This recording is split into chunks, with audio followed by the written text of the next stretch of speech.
মদিয়ে Mecca, মদিয়ে Medina, মদিয়ে মসজিদ, মদিয়ে মৌলানা, মদিয়ে মাদ্রাসা, মদিয়ে মুফতি, মদিয়ে মুহাদ্দিস, মদিয়ে মৌলানা, মদিয়ে মুহাদ্দিস, মদিয়ে মুহাক্কিক, মদিয়ে মিনার, মদিয়ে মুসাল্লা, মদিয়ে মেহরাব, মদিয়ে মেম্বার, মদিয়ে মাগফিরাত, মদিয়ে মুসলমান, মদিয়ে মুমিন, মদিয়ে মৌলা, মদিয়ে মা, মদিয়ে মোহাব্বত, মদিয়ে ভাই মুহাম্মদুর রাসূলুল্লাহ, মদিয়ে মুমিন দেবে, মদিয়ে মাদ্রাসায় দেবে, মদিয়ে মুহাম্মদুর রাসূলুল্লাহর বাগানে দেবে, মদিয়ে মোহাব্বতে দেবে, মদিয়ে মাগফিরাত পাবে, মদিয়ে মায়ের জন্য দেবে। হবে না? আর একটা বস্তা সিমেন্ট পারবি না? হবে না? সবার কাছে দাবি করেছি, তোমার কাছেই করছি বাপ। এই 2 বস্তা দেখো তো তোমার ঘরের পাশে গো, ওই জন্য দাবি করলাম, কিছু মনে করি না বাপ। 2 বস্তা, আল্লাহ কবুল করুক। জোরে বলো সুবহানাল্লাহ, জোরে বলো সুবহানাল্লাহ। এ বাবা কজন হয়েছে গো? 1000 টাকা কজন হয়েছে? এ ভাই এই যে এই আপনাকে বলছি কয়? সুবহানাল্লাহ, আলহামদুলিল্লাহ, বড় মেহনতি মানুষ। সুবহানাল্লাহ, আলহামদুলিল্লাহ, আল্লাহু আকবার। আল্লাহ কবুল করুক। মাদ্রাসার শিক্ষক মুহতামিম এবং ছাত্রী সকলকে আল্লাহ কবুল করুক। জোরে বলে আল্লাহুম্মা আমিন। হে মুসলমানের ছেলেরা, এ আমার আব্বা জান ভাই জানেরা, ওই বাংলাদেশের ছেলেটা ঠাকুর ঘরে বসে বসে কোরআন পড়ে, মা জানতে পেরে গেল, বাবাও জানতে পেরে গেল, রাগন্দিত চোখ লাল হয়ে ছেলেকে মারতে শুরু করলো। নওজোয়ান যুবক ছেলে বলে বেরিয়ে যা, ঘর থেকে বেরিয়ে যা। গলার পইতে বাবার হাতে খুলে দিল, আর কোরআনটা বুকে নিয়ে নিল, ঘর থেকে বেরিয়ে গেল। ধনসম্পদ লাথি মেরে দিল, আর চাই না বাবা, চাই না মা, চাই না, আমার নবী চাই। নবীর আদর্শে, নবীর ছায়া তলে জায়গা নিতে যায়। ছেলে কালেমা পড়ে নিল, মুসলমান হয়ে গেল। নামটা পাল্টে দিল, নাম রেখে দিল শহীদুল ইসলাম ভট্টাচার্য। একটা বই লিখে দিয়ে গেল, বইটা হিন্দু ছেলেরা পড়ে নে, মুসলমানের ছেলেরা পড়ে পড়ে দেখ, বড় বড় লাইব্রেরিতে পাওয়া যায়। বইটার নাম হলো বেদ পুরাণে আল্লাহ এবং মুহাম্মদ। ওই মানুষটা রাত দিন কোরআন পড়ে, সকাল সন্ধ্যা কোরআন পড়ে, তাহাজ্জুদের নামাজ পড়ে, নবীর মোহাব্বতে কান্না করে। ওই মানুষটা জামানার একজনা আল্লাহর ওলি বান্দা হয়েছিল। কেন পারবে না তুমি? আব্বা জান ভাই জানেরা, এবার দোয়াটা শিখিয়ে দিই। আমার পরের বক্তা হযরত মাওলানা ইউসুফ সাহেব আসবেন, খুব ভালো বক্তা, দারুণ বক্তা। আমি তো পাতলা পড়া বক্তা।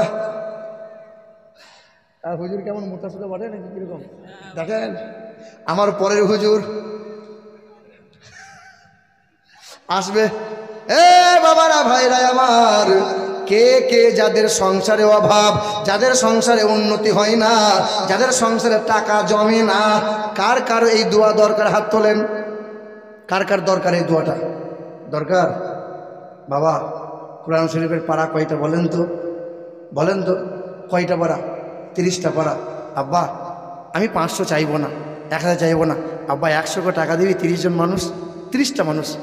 আমার কাছে নেই, গাড়িতে পড়ে আছে। তাহলে প্রথম আমার নামটা থাকতো, 100 টাকা হবে, 30টা মানুষ, কোরআন শরীফের 30টা পারা দে বাপ। যুবক ছেলেরা দে না, 100 টাকা দে না। হুজুর আপনার কাছে 100 টাকা আছে এখন?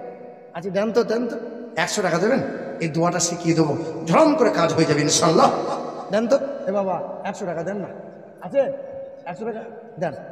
এই দেখেন আলহামদুলিল্লাহ, 30টা মানুষের কাছে নেবো। তারপরে 2টো দোয়া এমন শিখিয়ে দিয়ে যাব, তবে তার সাথে আর একটা দোয়া দেবো, যাতে 10 বছর 12 বছর ছেলে হয় না, হয় কি হয় না, 10 বছর ছেলে হয়নি মনে করো, এই দোয়া দিয়ে দেবো ইনশাল্লাহ। দেখেন, এই দেখেন মাশাআল্লাহ। বসেন আপনি একবার, তবে দেখছি। আলহামদুলিল্লাহ, আল্লাহু আকবার, লা ইলাহা ইল্লাল্লাহ, সুবহানাল্লাহ, মাশাআল্লাহ। বসেন বসেন। 2 3 4 5 6 7 8 জনা হয়েছে গো, আর 22 পড়া বাকি আছে, হবে না? দিয়েছে, এই দেখেন, এই দেখেন 21 পড়া বাকি আছে, হবে? দাও বাপ, দাও দাও, সুবহানাল্লাহ, আলহামদুলিল্লাহ, আল্লাহু আকবার। মা বোনদের কাছে 100 টাকা করে নাই, কোরআন শরীফটা বক্সে দেবো তো দাদি দাদির নামে। বাবা আমরা কোরআন পড়া কেন শিখি জানেন? কোরআন আমরা কখন পড়ি বলুন তো? দাদি মরলে পরে 4 খতম, নানা মরলে পরে দেবো 2 খতম, আর রমজান এলে পরে খতম তারাবি শুনবো। এই জন্যই তো আল্লাহ কোরআন পাঠিয়েছে নাকি? না, খতম করার জন্য আল্লাহ কোরআন পাঠাইনি গো। আল্লাহ বলেছে কোরআন পড়, কোরআন দেখ, আমি আল্লাহ কোরআনে কি বলেছি শোন, পড়, জান, জীবনকে সুন্দর কর। বাবা আর 17টা মানুষ বাকি ছিল, 17 জন হবে, হবে আব্বা, ইনশাল্লাহ হবে। এই দেখেন এবার দোয়াটা শিখিয়ে দিচ্ছে আপনাদেরকে, নিয়ে আসেন আব্বা। এ বাবাজির আমার, যদি কারো সংসারে অভাব, উন্নতি নাই, রোজি রোজগারে বরকত নাই, খুব টাকা ইনকাম করেন, ব্যবসা করেন, উন্নতি নাই, তবে আপনাকে উপদেশমূলক জানিয়ে দিয়ে যাই, 1 নম্বর আপনাকে হারাম উপার্জন করা বন্ধ করা লাগবে, লটারি কাটা বন্ধ করবেন, তাসের আড্ডা থেকে সরে যাবেন, মনে থাকবে।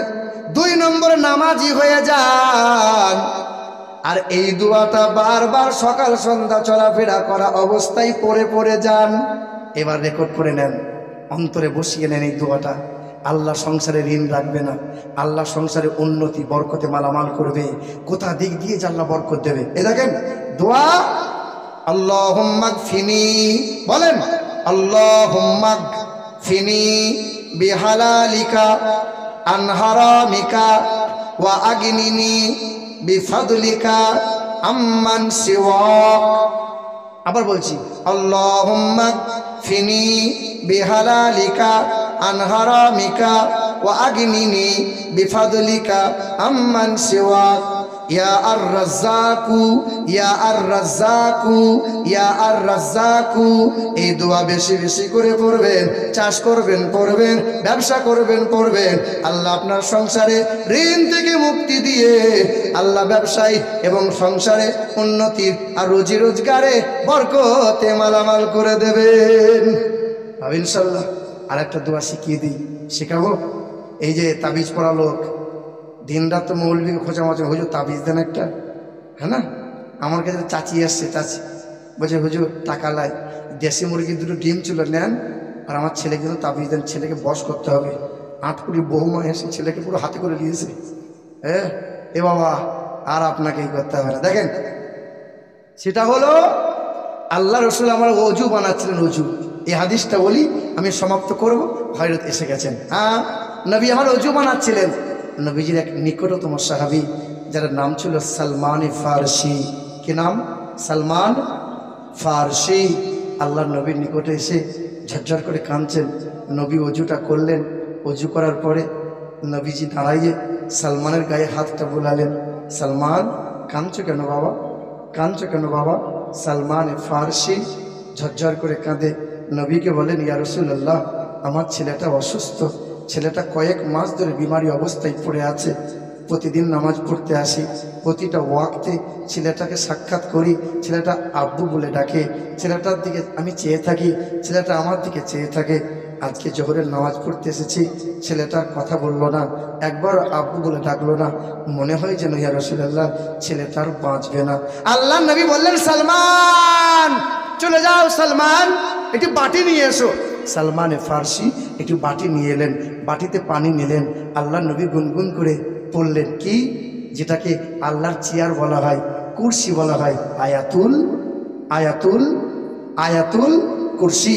নবী বললেন, বিসমিল্লাহির রহমানির রহিম, আল্লাহু লা ইলাহা ইল্লা হুয়াল হাইয়ুল কাইয়্যুম লা তাখুযুহু সিনাতুন ওয়ালা নাওম লাহু মা ফিস সামাওয়াতি ওয়া মা ফিল আরদ মান যাল্লাযী ইয়াশফা'ু ইনদাহু ইল্লা বিইذনি ইয়া'লামু মা বাইনা আইদিহিম ওয়া মা খালফাহুম ওয়া লা ইউহীতুনা বিশাইইন মিন ইলমিহি ইল্লা বিমা শাআ ওয়াসি'a কুরসিয়্যুহু আস-সামাওয়াতি ওয়াল আরদ ওয়া লা ইয়াউদুহু হিফযুহুমা ওয়া হুয়াল আলিয়্যুল আযীম। নবী আমার বললেন, যাও সালমান যাও। নবী বললেন, সালমান যাও, ছেলেকে পান করাও, জোহরের নামাজ পড়িও। নবী আমার জামাতে দাঁড়িয়ে গেছেন, সালমান ফারসি নবীর পিছনে দাঁড়িয়েছেন। আল্লাহু আকবার। নামাজ শুরু হয়ে গেছে, 1 রাকাত হয়। বারবার সালমানের মনটা ছেলের দিকে যায়, ছেলেটা কেমন আছে। 2য় রাকাত হয়, 3য় রাকাত হয়, 4র্থ রাকাতে নবী যখন সালাম ফেরাই, আসসালামু আলাইকুম ওয়া রাহমাতুল্লাহ, আসসালামু আলাইকুম ওয়া রাহমাতুল্লাহ, সালমানে ফার্সি উঠে দাঁড়ায়, নবীকে বলেন ইয়া রাসূলুল্লাহ একবার আমি বাড়ি যেতে চাই। সালমানে ফার্সি পা পা করে গিয়ে বারান্দায় দাঁড়ায়। মসজিদটা খেজুর পাতার ছাউনি ছিল, খেজুরের গুঁড়ি দিয়ে দাঁড় করানো ছিল, পাথর দিয়ে মসজিদটা কোনো রকম দেওয়াল তোলা ছিল। সালমানে ফার্সি একবার বারান্দার দিকে তাকায়, ঝরঝর করে কাঁদে, একবার নবীজির দিকে তাকায়, ঝরঝর করে কান্না করে। আল্লাহ নবী জিজ্ঞাসা করে সালমান কাঁদো কেন? বলে ইয়া রাসূলুল্লাহ আপনাকে বারবার দেখতে মনে হয়। বলে কারণটা কি? বলে ইয়া রাসূলুল্লাহ আমার ওই মরা ছেলেটা বারান্দায় শেষ কাতারে দাঁড়াইয়ে দাঁড়াইয়ে জোহরের নামাজটা আদায় করে। জোরে বলুন না। বলে এটা হলো আয়াতুল কুরসির মর্যাদা, এটা হলো আয়াতুল কুরসির ক্ষমতা। যদি কোনো মানুষ আয়াতুল কুরসি বলে রাতের বেলায় দরজাখানা বন্ধ করে দেয়, আল্লাহ দুইজন ফেরেশতাকে পাহারাদার করে দাঁড় করিয়ে দেয়। মানুষে ক্ষতি করতে পারবে না, শয়তানে ক্ষতি করতে পারবে না। সকালবেলায় আয়াতুল কুরসি বলে ব্যবসায়ী যাবে, রাস্তাঘাটে যাবে, চা চাপাতে যাবে, আয়াতুল কুরসি পড়ার কারণে আপনার মানুষে হবে না, কেউ ক্ষতি করতে পারবে না, আপদ বিপদ হবে না, আপনার অ্যাক্সিডেন্ট আপদ বিপদ বড় রকমের কোনো আঘাত আপনি পাবেন না। আয়াতুল কুরসি ছেলের মাথায় করে ফুঁক দেন, তাবিজ পড়া লাগবে না। আয়াতুল কুরসি নিজে পড়েন, ছেলের গায়ে ফুঁক দিয়ে দেন। আয়াতুল কুরসি নামাজি মুসল্লি যারা ফরজ নামাজ আদায় বাদ একবার আয়াতুল কুরসির আমল জারি রেখে দাও, তোমার মৃত্যুর সময় 6 মাস বিছানায় পড়ে থাকতে হবে না। বাচ্চা ছেলে দুধ পান করতে করতে যেমন ঘুমিয়ে যায়, তোমার ঠিক তেমনি ঘুম হয়ে যাবে। এ মুসলমান আয়াতুল কুরসির আমল করো, মরণের যন্ত্রণা থেকে রেহাই পেয়ে যাবে। মৃত্যুর সময় মৃত্যু হতে বান্দার দেরি হবে, জান্নাতের খুশবু পেতে বান্দার দেরি পাবে না। জোরে বলি সুবহানাল্লাহ। আয়াতুল কুরসি পড়বো ইনশাআল্লাহ, পড়বো ইনশাআল্লাহ। নবীজির আদর্শ ফলো করবো ইনশাআল্লাহ। মুখে নবী নবী করে লাভ হবে না। মান আহাব্বা সুন্নতি ফাকাদ আহাব্বানি আমান আহাব্বানি কানা মাইয়া ফিল জান্নাহ। নবীর সুন্নতকে ফলো করো, ওই ব্যক্তি নবীকে সবচেয়ে বেশি মহব্বত করে নিল। আল্লাহর নবী বলেন। আচ্ছা মাশাআল্লাহ, আল্লাহ কবুল করুক, আল্লাহ কবুল করুক। একটু হাতটা তুলবো, কারণ সবাই দান করেছে, একটু দোয়া করে দিই। আল্লাহুম্মা আমিন। وإلهكم إله واحد لا إله إلا هو الرحمن الرحيم فتوكل على الله حسبنا الله ونعم الوكيل نعم المولى ونعم النصير اللهم اغفر لنا قبل الموت وارحمنا عند الموت ولا تعذبنا بعد الموت ولا تحاسبنا يوم القيامة إنك على كل شيء قدير। আল্লাহ পাক তোমার দরবারে হাত দুই কান তুলেছি। দুনিয়ার ভিখারীরা এক হাত পেতে ভিক চাই, তোমার কাছে দুই হাত তুলে ভিক চাইছি। আল্লাহ আল্লাহ পাক দয়া করে মেহেরবানি করে আমাদের সকল বান্দা বান্দি দিবকে तमाम জানা অজানা সকল গুনাহগুলোকে তুমি দয়া করে মাফ করে দাও। আল্লাহ পাক নবীর বাগানের জন্য, মাদ্রাসার জন্য চেয়েছিলাম, আমার পূর্বে আব্দুল রাজ্জাক সাহেব তিনিও চেয়েছিলেন, অহরহ মানুষ দিয়েছে। আল্লাহ পাক এই মুহূর্তে আমি বান্দাদের নিকট চেয়েছিলাম, কেউ দিয়েছে হাজার হাজার হাজার হাজার করে, প্রায় 10-12 জনা দিয়ে গেছে, 500-500 করে কয়েকজনা, 100-100 করে অনেক জনা দিয়েছে। আল্লাহ যারা যেমন করে করেছে দান দিয়েছে গো আল্লাহ, আল্লাহ আরো অনেক মানুষ দেবে। ও দয়ার মালিক আল্লাহ, যারা দান করেছে যে নিয়তে যে আশাতে দান করেছে, তাদের মনের নিয়ত নেক আশাগুলো তুমি পূর্ণ করে দাও। আল্লাহ ব্যবসা চাষে আবাদে বরকত দাও। আল্লাহ পাক যারা দান করেছে বাপ মায়ের জন্য, বাপ মা ইন্তেকাল হয়ে গেছে, নীরব নগরে শুয়ে আছে, এই বাপ মায়ের কবরগুলো জান্নাতে টুকরা বানিয়ে দাও। আল্লাহ পাক আলেম ওলামা সকলকে আল্লাহ কবুল করে নাও, মাদ্রাসাকে কবুল করে নাও, ছাত্র ছাত্রী এবং तमाम উলামা শিক্ষক শিক্ষিকা সকলকে আল্লাহ কবুল করে নাও। আল্লাহ পাক আমাদের হায়াতে তৈয়বা দান করে দাও। আমিন সুম্মা আমিন।